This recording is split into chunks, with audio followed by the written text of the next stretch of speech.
ඒත් එකම දැන් ගායක ගායිකාවන් කියන්නේ රටක සාමාන්‍යයෙන් ජනතාව ආදරය කරන පිරිසක්නේ. දැන් මේ අය විශ්‍රාම ගියාට පස්සේ ඒගොල්ලන් බලා ගන්න කිසිම රජයකින් වැඩපිළිවෙලක් තිබිලම නැද්ද? නෑ. ඒක තමයි මම කිව්වේ.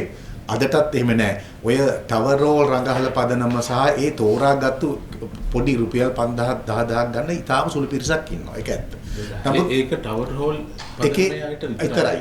එතකොට දැන් ඒ නිසා අපිට ගායිකාවන්ට විතර නෙමෙයි අපි කියන්නේ.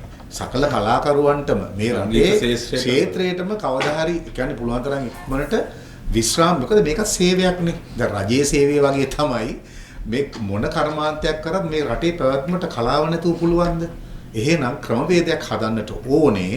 මේගොල්ලන් වයසට ගියාම හොඳ තමුන්ට ඒ කියන්නේ ඒ අනුසාරයෙන් ජීවත් විය හැකි ප්‍රමාණය විශ්‍රාම මුදලක් ලබා දීම. අපි ඒ පිළිබඳව ඉල්ලීම් කරලා තියෙනවා. ඉතින් මේක දිගින් දිගට කල් ගිහිල්ලා වෙලා තියෙන අවුරුදු 5න් 5ට රජවල් මාරු වෙනවා. ගීතයේ අයිතිය පිළිබඳවත් අපි ඉල්ලීම් කරලා තියෙනවා. ඒක ලැබුණා නම් මේ ඩිජිටල් නාලිකාවේදී ඩිජිටල් ප්ලැට්ෆෝම් එකේදී වේදිකාවේදී මේ ගීතවලට YouTube, Instagram, Facebook නොකි හැමාරා ලැබෙන මුදල ගායකයාගේ කොටස ලැබුණා නම් අපිට මේ දේ කරන්න වෙන්නේ නැහැ. හැබැයි අපි ඒ වෙනුවෙන් එක වෙනම කාරණාවක් අපි ඒ වෙනුවෙන් රජයට කියලා තියෙනවා. අපි අඩුම තරමින් මේ රජයවත් ඒක විසඳයි කියලා බලාපොරොත්තු වෙනවා. එතෙක් බලාගෙන ඉන්න බෑනේ.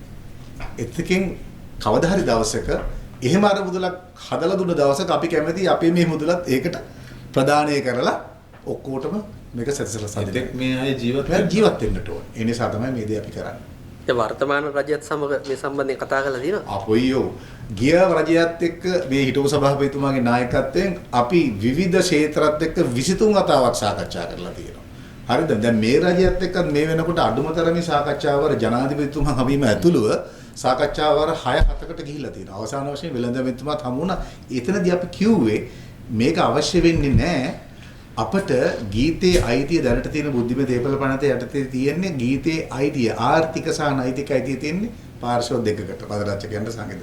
අපි පෙන්නවා ගීතේ බුද්ධිමය හා නිර්මාණාත්මක දායකත්වයක් ගායකයා සතුයි. ගායකයා තමයි බොහෝ වෙලාවට සිට අඬුවම මේක නිෂ්පාදනය කරගන්නේ. කරුණාකරලා මේ අයිතිය තුන් දෙනාට සමෝදෙන්න. එතකොට මේ දෙන ඔබ හිතන්න මේ වෙනකොට වාර්ෂිකව මෙහි ලැබෙන මේ සමස්ත ආදායම බිලියන 3ක් පමණ වෙනවා. ඒක ලේසි පාසු ගණනක් නෙමෙයි. එතකොට වසරකට. එතකොට මේක දැනට භුක්ති විඳින්නේ බෞද්ධාතික සමාගම්, YouTube නාලිකා සමාගම් සහ වෙනත් අනිත් පාර්ශ්ව. ඒ නිසා මේ නීතිය සංශෝධනය කරපුවාම මේක ඉබේම අඩු ගන්න තුනෙන් එකක් එනවා නම් බිලියන එකක් යන්න දෙපා මේ කට්ටිය අතර විදිහට අපි ගණන් කරලා බැලුවා. අඩුම තරමේ ලක්ෂ 2-3ක් මාසෙට එනවා. ඉතින් අපි කියන්නේ ඒකයි අපි අසාධාරණ ඉල්ලීමක් කියලා නෑ.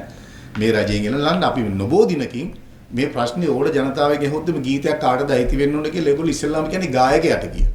හරිනේ? නමුත් ඒ ගායකයාට නෛතිකව හා ආර්ථිකව මේක කිසිම අයිතියක් නෑ. අපිට පුළුවන් අවුරුදු 50කට නිකන් සින්දු කියන්න විතරයි. ඒ අපි වේදිකාවේ සින්දු කිව්වොත් අපි ජීවත් වෙද්දි විතරයි. එතනින් එහාට මේක අයිති කාටද? අවුරුදු 70ක් වෙනකම් පදරචකයාට සංගීත දර්ශකයට නෛතික හා ආර්ථික. මැරිලත් අවුරුදු 70ක් යනකම් ඒගොල්ලන්ගේ අනුප්‍රාප්තිකයන්.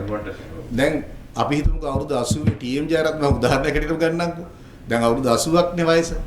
ඔහු අවුරුදු 22 23 ගායනා කරපු ගීතයක් අද ඔහුට නෛතිකව අයිති නෑ. ඔක තමයි ඇත්ත කතාව. කෙටියෙන් කිව්වේ. ඔක දැන් වෙන පැත්තකට යනවා. නමුත් අපි මේ පිළිබඳව ඇත්තටම සාධනීයව මේ රජයත් එක්ක රීමේක් කරනවා, කවර් කරනවා අපෙන් අහන්නේ නැහැ. දැන් ඕගොල්ලන්ට තියෙනවා ජනතාවට අයිතියක් ගීතයක ඒ මුල් ගායකයාගේ හඬින් අහන්න. දැන් ඒක නැති කරලා තියෙනවා. මේ නීතිය හරහා. එතකොට අපිට ඇහෙන්නේ මං ආස කරපු හඬින් නෙමෙයි. වෙන එකක් ඇහෙන්නේ. ඒක අපි මූලික අයිතිවාසිකමක්. ඕක අපි කිව්වහම මේ මාධ්‍යකාරී කිව්වහම ඕක එක කොටසක් අපි විවේචනය කරනවා. මොකද තරුණ පරපුරට අපේ ගීත ගායනා කරනකොට අපි කැමති නැහැ කියන එක එහෙම එකක් නැහැ. ඒ නිසා මම අද ඔය කප්පේ අදලා ගත්තේ අපි දැන් මේ සංවේදී කාරණාව කියද්දී අර ටිකක් ඒ පැත්ත අපි දැනට කතා නොකර ඒකයි මම කියේ ඔයගොල්ලෝ මේකට අපේ යුතුයකම් 2 කෝටියක් ප්‍රචාරය කරනකොට අපි ඉතරක් කරන්න අපි ඒ පිළිබඳ මාධ්‍ය සාකච්ඡාවක් ඊළඟ සතියේ තියන්න. පැහැදිලි නේද? නමුත් අහු ප්‍රශ්නයට දෙන්න උත්තරේ ඇත්තටම අරක තිබුණා නම් අපි මේවා කරන්න අවශ්‍යතාවයක් නැහැ. තව මොන හරි ප්‍රශ්න තියෙනවා නම් අහන්න පුළුවන්. ඔයගොල්ලොත් වෙන පැත්තකට නෑ ඔයගොල්ලොත් ඒක දැනුවත් වෙලා හිටින්න නැතුව ඇති. 2003ට කලින් මේ අයිතිය තිබුණා. අපිට තිබුණා. 2003 කරපු විශාල කුමන්ත්‍රණකාරී කූට වැඩපිළිවෙලකින් තමයි මේ පණ සංශෝධනය වෙලා තියෙන්නේ. අපි ඒක දන්නවා. නමුත් මේ රජය අපි හිතනවා සාධනීයව අපි විශ්වාස කරනවා. එක ප්‍රශ්නේ තියෙන්නේ මේ අවුරුදු 5ක් ඇතුළත මේවා කෙරෙයිද කියන එක තමයි ප්‍රශ්නේ. ඊට පස්සේ තව රජයක් එනවා අපි ආයෙ ෆයිල් උසකගෙන යනවා එන්නේ දීපු සභාවතුමා. ඒ නිසා එහෙම වෙන්න එපා. මොකද අන්තිමට වෙන්නේ අපෙන් පැවතෙන දරුවෙක්වත් මේ ක්ෂේත්‍රයට එන්නේ නැහැ. මොකද අපිට අභිමානයකුත් නෑ අපි සින්දු කිව්වට. ඇයි ගීතේ මගේ නෙමෙයිනේ මං කොච්චර උග්‍ර කඩාගෙන කාල මුදලා. ඉෂාක්ට කෝටියක් ඉල්ලපුවාම දවස් 5ක් 6ක් යනකොට කෝටි 1.75 ලක්ෂයක් ඔහුගේ පෞද්ගලික ගිණුමට අපි ලබා දුන්නා. අද ඔහු සුව වෙමින් ඊ타මාත්ම සතුටින් කාටවත් අතපාන්නේ නැතුව ජනතාව විසින් දුන්න මුදලින් ජීවත් වෙනවා. මෙතන 80ක් ඉන්නවා. අපි විශ්වාස කරන අපි කෝටි 2ක් ඉල්ලුවාට ඊටත් වඩා දෙයි. එතකොට මේක 5000 10000 මේ විදිහට වැඩි කරගන්න අනාගතේ පුළුවන් වෙයි. කවදා හරි දවසක රජයෙන් එහෙම අරුමුදලක් හදලා දෙන්න පුළුවන් වෙච්ච දවසක අපිට මෙහෙම ජනතාවට කියන්න අවශ්‍ය වෙන එකක් නැහැ. එතෙක් සංගමයක් හැටියට අපේ වගකීමක් තියෙනවා. අපි ආදරේ ජනතාවට කියනවා 16 වෙනිදා අපි ප්‍රකාශයට පත් කරනවා මෙන්න මේ යුතුයකම් 2 කෝටියක් අපේ ප්‍රසංගේ.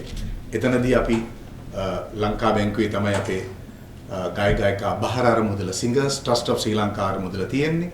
ඒ ගිණුම් අංකයත් අපි ප්‍රකාශයට පත් කරනවා. ඔබට හැකි පමණින් 2 කෝටි 2 ලක්ෂයක් ඉන්නවනේ. රුපියල ගානේ දුන්නත් කෝටි 2 හම්බ වෙනවා. නමුත් අපි දන්නවා අපේ ජනතාව ගීතයට ගායකයාට ගායිකාවට මොන තරම් ආදරේද කියලා. අපි තදින්ම විශ්වාස කරනවා මේක මාසයක් යන ඉස්සෙල්ලා මේ මුදල ලැබෙවි කියලා. මේ අයව එදාට දැකීමත් වාසනාවක් ඇත්තටම අපිට සතුටුයි. මොකද දැන් ඇත්තටම මේ ඉන්න ගායකයෝ ගොඩක් අය ඉතාම ශරීරයෙන් දුර්වලයි. වයස පැත්තෙන් බොහොම මෝකරා ගියපු අය. ගීතයක් ගායනා කරන්න පුළුවන් තත්ත්වයකට නැති අය ඉන්නවා.